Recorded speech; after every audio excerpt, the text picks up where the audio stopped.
మిత్రులారా, ఢిల్లీలో ఉన్నటువంటి జంతర్ మంతర్ దగ్గర గత 1.5 మాసాలుగా భయం ఎరుగినటువంటి తరం జన్జీ భారతదేశ యువతరం నిర్వహించినటువంటి పోరాటాన్ని, వాళ్ళ పోరాట రూపాలని మనం చూసాం. కఠినమైనటువంటి చట్టాలను ఉపయోగించి ప్రజల గొంతుకని అణిచివేస్తున్నటువంటి పరిస్థితుల్లో కళాకారులు, రచయితలు, ప్రజా మేధావుల్ని ఎవరిని వదలకుండా బెయిల్ కూడా దొరకనటువంటి పరిస్థితుల్ని, ఎంతటి అనారోగ్యంలో ఉన్నా, ఎంతటి వైకల్యంతో ఉన్న వ్యక్తులనైనా సరే సహించబోమంటూ చిల్లింగ్ ఎఫెక్ట్ ద్వారా సమాజాన్ని భయభ్రాంతుల్ని చేస్తూ ప్రశ్నించడానికే భయపడేటువంటి, మౌనం వహించాల్సినటువంటి పరిస్థితుల్లోకి గత 10 ఏళ్లుగా ఈ పాలన నెట్టింది. ఈ పరిస్థితుల్లో యువతరం, అది నేటి ఇష్యూనే కావచ్చు, కానీ ఒక జవాబుదారీతనాన్ని డిమాండ్ చేస్తూ ఒక ఉద్యమం ప్రారంభమైంది. దశాబ్ద కాలంగా పేరుకుపోయినటువంటి భయాన్ని అది బద్దలు కొట్టింది. ఆ యువతరానికి జయజయలు పలుకుతూ దాని పూర్వపరాలని మిత్రులు పిపి శాస్త్రి గారు వివరిస్తారు. శాస్త్రి గారు.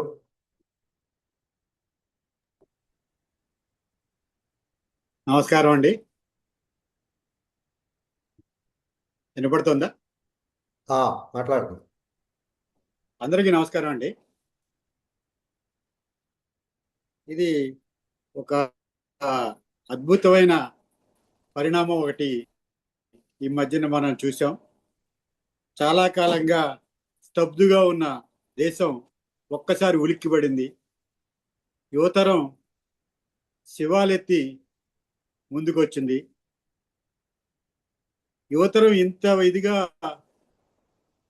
ఒక రియాక్షను, లేకపోతే ఒక తమ శక్తిని చూపిస్తాయని ఎవ్వరూ అనుకున్నది కాదు. దానికి పూర్వపరాలు ఆలోచిస్తే ముఖ్యంగా యువత ఎప్పటి నుంచో ఒక ఫ్రస్ట్రేషన్లో ఉంది. వాళ్ళ విద్యా విధానాన్ని మీద కానీ, జరుగుతున్న పరీక్షల విధానం మీద కానీ, ఆ పరీక్షల నిర్వహణలో జరుగుతున్న అవకతవకల గురించి కానీ చాలా వరకు చాలా కాలం నుంచి ఒక ఫ్రస్ట్రేషన్తో యువత ఉంది.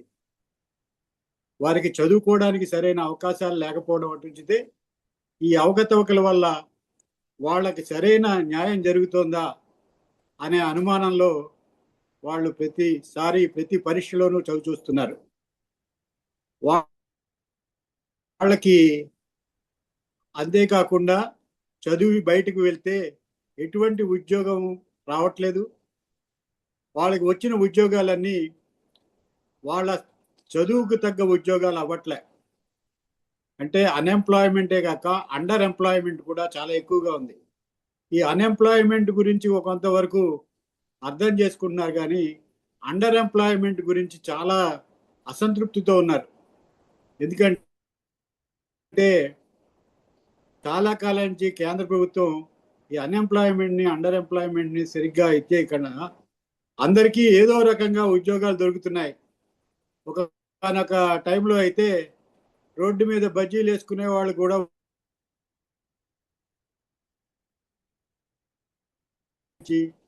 రాష్ట్ర ప్రభుత్వ పెద్దల నుంచి వచ్చి అందరూ ఏదో ఉద్యోగం చేస్తున్నారు, అందరూ చాలా బాగుపడిపోతున్నారు అనే మాటలు వస్తే అదంతా చాలా అసంతృప్తిగా తయారైంది. ఎందుకంటే బీటెక్ చదివి ఒక బడ్డీ కొట్టు పెట్టుకున్న వాడికి, బీటెక్ చదివి ఉద్యోగం చేద్దాం అనుకున్న వారికి చాలా తేడా ఉంది. వాళ్ళు మా చదువు మేము ఎందుకు చదువుకుంటున్నాం అనే నిరుత్సాహంలో వాళ్ళు ఉన్న దశలో నీట్ పరీక్ష అనేది చాలా ఇబ్బందికరమైన పరిస్థితుల్లో పేపర్ లీకేజీ, దాని మీద చాలా ఫ్రస్ట్రేషను అనుభవించారు. అసలు నీట్ పరీక్షని కేంద్ర స్థాయిలో మొత్తంగా జరపడాన్నే చాలా మంది వ్యతిరేకించారు. విద్యార్థులు, విద్యా సంస్థలు కూడా దాన్ని వ్యతిరేకించాయి. ఏ రాష్ట్ర పరిధిలో ఆ రాష్ట్ర పరిధిలో నీట్ లాంటి మెడికల్ ఎగ్జామినేషన్ జరుపుకోవాలి, కానీ ఇది సెంట్రల్గా కేంద్ర ప్రభుత్వం తీసుకోవడం అనేది అది చాలా మంది విమర్శించిన విషయం. ఆ పరిస్థితుల్లో ఆ పరీక్ష నిర్వహణలో చాలా అవకతవకలు జరిగి ఒక ఎగ్జామ్ పేపరు మామూలుగా చాలా ఈజీగా అన్ని సోషల్ మీడియాలోనూ సర్క్యులేట్ అయింది.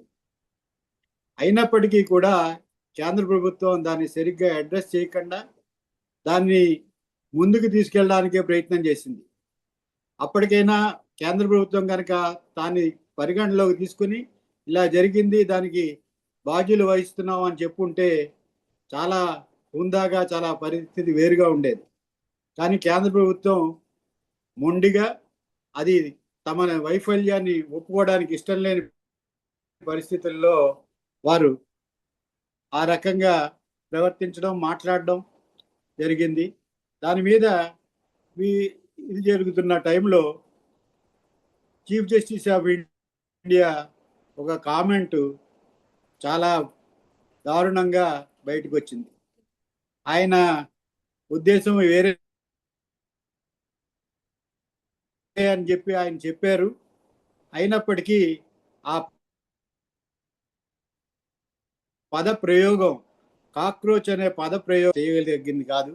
ఆయన ఆ పదాన్ని మీద వీరందరికీ, యువతకి ఒక రకమైన కోపము, వాళ్ళ ఉద్రేకము బయటపడింది.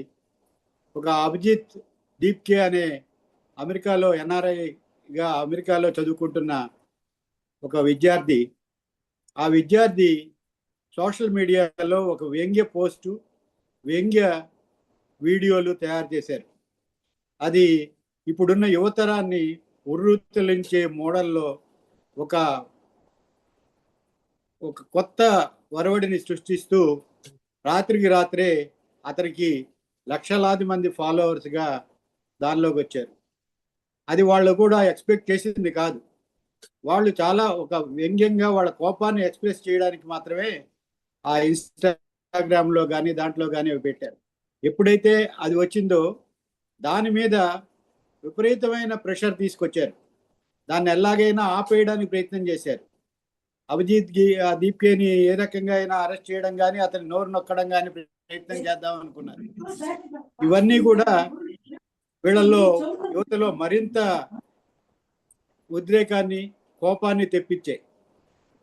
ఆ రకంగా అది ఒక సంస్థగా రూపొందడానికి కారణమైంది. దాన్ని కాక్రోచ్ జనతా పార్టీ అనే కాక్రోచ్ పేరుతోనే కాక్రోచ్ జనతా పార్టీ అని వాళ్ళు పెట్టడం, దానికి ఒక 4-5 నిబంధనలు లేకపోతే డిమాండ్లు పెట్టుకున్నారు. అందులో ముఖ్యమైనది నీట్ పరీక్ష మళ్ళీ జరపాలి. దానిలో అది పరీక్ష జరిగింది రద్దు చేసి మళ్ళీ సరైన పద్ధతిలో పరీక్ష జరపాలి అనేది. తర్వాత విద్యాశాఖ మంత్రి రాజీనామా చేయాలి. ఇక ఈ మిగతా డిమాండ్లు అనేటప్పటికీ అవి పెద్దగా అప్పటికి లేవు. తర్వాత నీట్ పరీక్షలో 20 మంది వరకు పిల్లలు, ఈ పరీక్ష అనేది చాలా ఇబ్బందికరమైనది. పరీక్షకి చాలా చదువుతారు, వాళ్ళంతా ఇదిగా ఉంటారు. వాళ్ళు ఒక 20 మంది విద్యార్థులు ఆత్మహత్య చేసుకోవడం జరిగింది. అది కూడా నిన్న ఫోటోలతో ప్రదర్శించారు. వాళ్ళందరికీ సరైన న్యాయం, సరైన నష్టపరిహారం ఇప్పించాలని అంటే అది కూడా కేంద్ర ప్రభుత్వం సానుభూతితో చూడలేకపోయింది. వీళ్ళెవరు మన అడగడానికి అనే ఒక ధోరణిలో వాళ్ళు ఇచ్చేయడంతో అక్కడ వాళ్ళకి ఒక కోపం ఉరకలు వేసింది అనుకోవాలి. వాళ్ళకి అయింది. దాని మీద వాళ్ళు ఇంకా ఎక్కువగా అన్ని చోట్ల, మొత్తం అన్ని రాష్ట్రాల్లోనూ కూడా ప్రజల మద్దతు వారికి లభించింది. అభ్యుదయ భావవాదులు, ప్రజాస్వామ్యవాదులు వారి వెనకాల చేరారు. ఆ రకంగా వారికి ఇదే చివరికి మొన్న 20వ తారీఖున ఒక ఢిల్లీ చెలో ప్రోగ్రాం పెట్టుకున్నారు. అక్కడ ధర్నా కార్యక్రమం జరుపుతూ ఉంటే దాని మీద చాలా రెస్ట్రిక్షన్స్ చేశారు. వాళ్ళందరూ పిల్లలు పోస్ట్ చేశారు చాలా చోట్ల. మేము వెళ్తూ ఉంటే ఢిల్లీ వెళ్ళే రైళ్ళన్నీ కూడా ఆలస్యం అయ్యేటట్టు చేశారు. అక్కడికి చేరకుండా ఉండడానికి అన్ని రకాల ప్రయత్నాలు చేశారు. వాళ్ళు అక్కడికి వెళ్ళిన తర్వాత మెట్రో అంతా కూడా రద్దు చేశారు.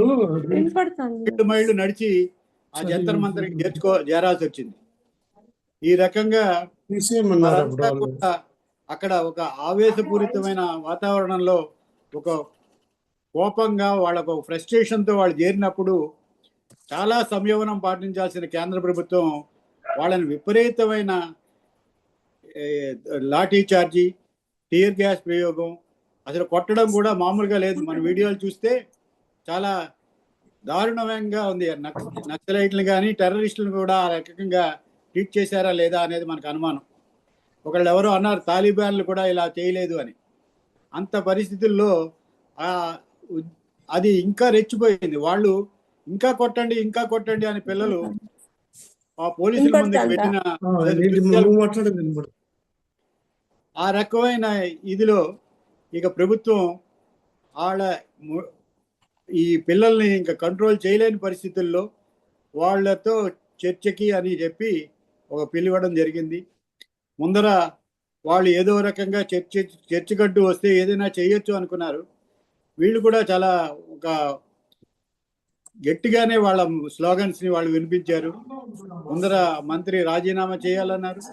తర్వాత 2 డిమాండ్లు తర్వాత ఇచ్చేశారు. అది కూడా చేస్తారా చేయరా అని ఒక రోజు పోస్ట్ పోన్ చేసిన తర్వాత మొత్తానికి మంత్రి గారు రాజీనామా చేయడం జరిగింది.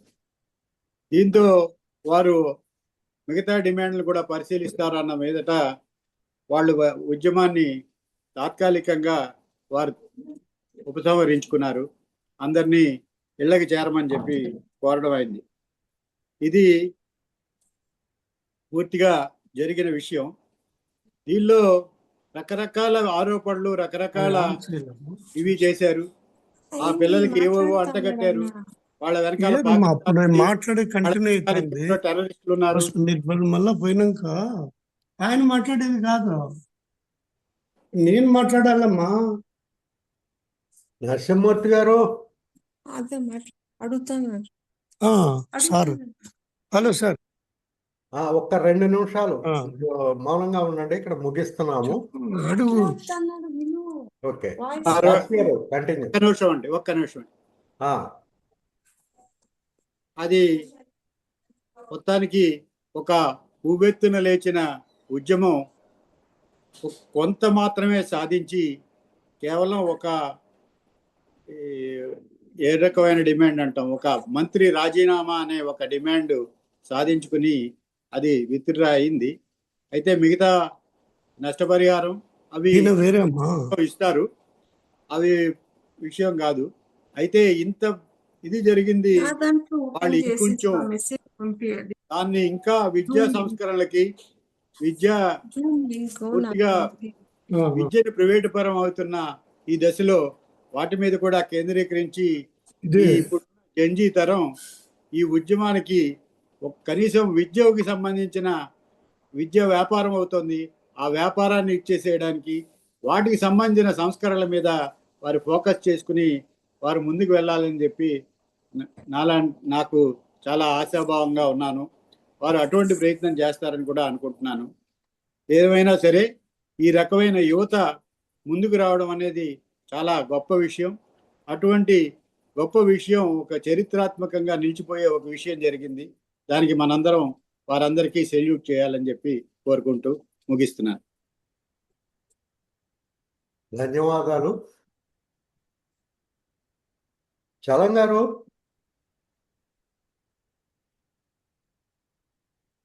చలం గారు. సార్ నమస్తే అండి. చిన్న డౌట్ సార్. మేడం, ఇది చర్చ కాదు, దయచేసి ప్రశ్నలు వద్దండి. దయచేసి ప్రశ్నలు వద్దు. అసలు సెషన్ అయిన తర్వాత మీ ప్రశ్నలు మాట్లాడదు, కానీ ఈ అంశం మీద వేరే చర్చ ఏమి లేదు. సారీ. చలం గారు.